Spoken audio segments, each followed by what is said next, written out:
So last time in the episode 2010, we saw a stark future where the humanity of Earth had been sterilized to such a degree that there was likely no coming back, and no way of fighting off of our supposed benefactors now that they dominated the world technologically. This civilization, the Ashen, was so powerful that the only choice was to ensure that they never entered such a bargain in the first place. Thus the need to use time travel in order to send a message to the past to say to never go to that planet. Now this is recounted in the previously on section for this episode. But what we discover when the episode itself starts is that much like life, dystopia finds a way. The farming planet that SG-1 has just been visiting introduced them to the Ashen, and like in the original timeline, wowed SG-1 with their advanced technology and the possibility of defending Earth from the Goa'uld. After the titles, we further find out that the Ashen also ignited a gas giant in the star system of the world that SG-1 met them on, much like they were trying to do with Jupiter in 2010. During the briefing on these people, we meet Ambassador Faxon, recognizable from 2010 as Carter's future husband, the guy who didn't want her to get involved. Since right now they're no longer married, I guess I can see why he might lose something in the deal. We learn a bit more about why this super powerful race of beings was never heard of before. Seems their gate was just like the one on Earth, buried and found without the DHD. You'll remember that originally the only planet that Earth's Stargate could reach was Abydos, and you came out the other side like you didn't have the money to pay your bar tab. They were able to make adjustments so that now it's easy to just stroll on through and to hit a whole galaxy worth of gates. But the Ashen never had access to the info in order to make those kinds of changes, so they have very limited range in where they can go. Hence why they can disrupt galactic powers single-handedly without anyone even knowing that they exist. But O'Neill says that he doesn't trust people who don't have a sense of humor, and that describes the Ashen to a T. Still, when you're looking for someone to save you from an alien invasion, it's really not necessary to find someone who appreciates a good joke, so they're going to go on to the next step of diplomacy. At the same time, though, Daniel and Teal'c are going to get a feel from the locals about what the Ashen are really like. It's entirely possible that they have some other perspective on things that could wind up revealing that, oh, I don't know, they're about to bring about the end of human civilization. Just a thought. After giving Faxon shit about his fancy shoes while heading to a farm planet, where his shoes will further be given shit thanks to the livestock, they head off for this bold mission that they hope will be the beginning of the end of the Goa'uld threat. They certainly have some cool tech, like the harvester that collects crops from around the planet to deliver to the Stargate for transport back to their homeworld. But it's time we meet Boren. I thought I made it clear your weapons were unnecessary. Oh, I thought you were joking around. You know, like you always do. Yeah, I get the feeling much of these crops are being used just to make laxatives for the Ashen. They seem a little uptight. But back at the SGC, there's a problem. Carter had theorized that a gate without a DHD or other means of compensating for stellar drift would be limited to 300 light-years. So they were searching for any planets with stargates to see if they could identify the Ashen homeworld. 5 planets were found that fit the criteria. Of them, 1 is uninhabitable, 3 are unexplored, and 1 was deliberately purged from the dialing computer, the system that Hammond removed thanks to the message from the future. So that's a 1 in 4 chance that these aliens are from a planet so worrisome we send a blood-soaked note through time to not go there. That is the kind of place you should probably avoid. There is nothing about that sentence that provides any comfort whatsoever. Back on planet Farmland, they speak to a local that they'd talked to earlier. He says that there's never been any problem with the Ashen. They just float around in their harvesters, mostly leaving them alone and even providing for their needs in many ways. For example, dealing with iron root, a problem that he can't handle himself. Oh, by the way, don't make the mistake that I did. It's Iron Root, not Iron Groot. It's not the Tony Stark-inspired plant member of Guardians of the Galaxy. Meanwhile, using technology similar to what we saw in 2010, they teleport up onto the Harvester, where we meet Mauen, the leader that we had also seen in 2010. He says that he's prepared to offer the technology for defense, and offer more, in return for the information on the Stargate network, which will allow them to make more use of the gates. But they are concerned about Earth's large and growing population, and also that the Stargate program is a secret. After all, a treaty with Earth is not simply a treaty with the United States, for the same reason that California is not a specific member of NATO. Their involvement is at the federal level for a variety of reasons, including the fact that no one wants a general sitting around going, "Dude, I can totally get behind your plan, man." Meanwhile, O'Neill begins questioning the Ashen on some of the details of how they can help with the Goa'uld. Mauen reveals that they have the capacity to create a biological weapon that can destroy any specific species and not affect any other, plus special delivery systems that can make it effective.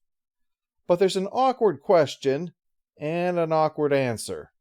Why have these Friends of Earth not already provided you with the defense technologies that you seek from us? Most of the advanced races that we've befriended have hesitated to share their technology with us for fear that we could use it to destroy ourselves. Yeah, this is why we have the trained negotiator here, Carter, to not just flop it all pink and naked right there on the conference table for all to see. Surely you can see how this is going to look. Oh, why do you want to borrow money from our bank rather than your usual one? You know how it is. They're like, when you're overdrawn, do you really need money for 8-balls and hookers? It's a bunch of uptight busybodies. Why aren't you paying your child support? Why aren't you buying food instead of knocking people off bicycles and stealing their Chinese food they're delivering? Anyway, I need you to make this out to Jimmy the Trout, please. Well, Mauen actually takes this in stride, saying that the technology of joining the Ashen Confederation would be able to end all of the causes of Earth's international strife. Within reason. Let's be honest, we're still going to vehemently disagree with the Brits about having beans for breakfast. O'Neill is a little concerned that the Ashen are offering so much. Seems a little too good to be true to him. But Mauen assures him that Earth is offering them more than they seem to realize. Introduction of the other races, the expanded use of the Stargate, and the fact that the humans of Earth are far more inclined towards exploration than the Ashen, believe me. Mauen has a drawer in his house he's never actually even opened. Meanwhile, Daniel and Teal'c have found some archived newspapers showing the Ashen arriving, and also of a plague sweeping the world and the Ashen providing a means of fighting against it. But a headline announces that the vaccine causes something. He doesn't know what it is because this language is based upon Celtic, and shockingly, there's not a lot of modern medicine derived from the Celts. With this round of talks complete, O'Neill, Carter, and Faxon return to the SGC, where Hammond explains what's happened. He'd tried to send recon teams to the other 3 planets to determine whether or not the Ashen are on the Forbidden Planet, but the White House has shut that down. If one of those 3 is the Ashen planet, they may take offense and shut down any treaty that the president is under a lot of pressure to pursue. But when O'Neill and Carter catch up with Daniel and Teal'c, Daniel theorizes that this was a thriving planet of millions before the Ashen arrived and reduced their population until only thousands remained. There's no sign of battle, and Daniel can't translate the word in the headline that says it has these people rioting. But the fact that they're rioting, well, that ought to be persuasive that something bad happened. Never mind the fact that in the span of 200 years, an enormous population center has been buried under dirt like it was plowed over to make room for fields. It takes a bit longer than that to go from Metropolis to the Grapes of Wrath. So O'Neill decides to cash in on all the saving the world to speak with the president directly about this. Except his driver diverts the car and picks up Senator Kinsey, who says the president is pissed off. He wants this treaty to go forward. And as far as that note from the future goes, Kinsey figures it could just as easily be that O'Neill has a personal axe to grind. including trying to derail Kinsey's own career out of petty spite, which of course is ridiculous. There is nothing petty about O'Neill's spite. The plan is that Faxon is going to meet with the Ashen again to pave the way for talks with Kinsey himself, and as a token, a number of gate coordinates will be shared. Faxon wants Carter to accompany him. Actually, he wanted her and O'Neill both, but Kinsey shot that down. So Hammond hopes that this can be an opportunity to get the Ashen to tip their hands. Daniel writes down the word that he can't translate, and Carter privately tells Faxon what their concerns are. When they arrive, they present the Ashen with several gate addresses as a gift. While Mowen gleefully looks it over, Bourne is tricked into translating the unknown word. It's sterility. Mowen figures out that they've figured it out, that the plan is not to save Earth, but to turn it into nothing but an exploited farming planet to serve the Ashen. But Mowen will not be stopped simply because of an j'accuse, and so he locks Carter and Faxon in while proceeding to dial Earth. Presumably they got the coordinates by observing SG-1 in one of their many trips back home. I mean, it is a bit hard to hide your password when it's flashing on a gigantic lighting up ring. They're going to send a weapon through, presumably something to wipe out the population of Earth, either immediately or through sterility. It's dealer's choice. Carter tries to get her and Faxon both through to make sure that they can close the iris first, but Faxon attacks Bourne to buy her enough time in order to do that, forcing her to leave him behind. Kinsey is as pissed off as if he'd learned O'Neill had dipped his junk in the senator's coffee, which I guess means that prank was unnecessary. And O'Neill assured Daniel that the gate addresses, they're not going to be an issue here. The first one is to the planet with the black hole. After that, he says, it gets worse. Probably space vampires, although who'd be stupid enough to go to a planet like that, huh? This episode is unimportant, but it is the payoff of 2010, so you might maybe bump that up if you want to. But I give it a stamp of recommended. Combined with 2010, 2001 becomes the other shoe dropping, serving as a sort of there but for the grace of God. Plus, it gives us a view of what we couldn't see in 2010, those early days of the interaction between Earth and the Ashen, allowing us to fill in the blanks that were left from that episode. Earlier this year, when I covered Phantom of the Paradise, I mentioned Alfred Hitchcock's views on the difference between surprise and suspense. A bomb going off is a surprise.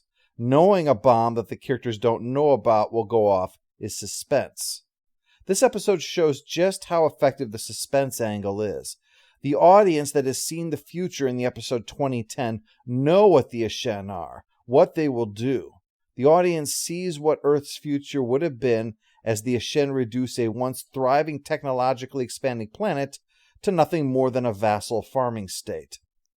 The episodes previously on wisely doesn't mention what the alternate future was to avoid being too on the nose about this, to provide a reminder that this is specifically based upon the present experience of the SGC as far as the narrative of 2001 is concerned. The knowledge of 2010 enhances the episode, but it's not vital to it. I realize what I'm saying might seem contradictory, praising something and then saying it's wise the episode doesn't have it, but it's that you can tip your hand too much if you follow me. Those who saw 2010 saw this episode differently from those who didn't, sure, but both got a great experience from it.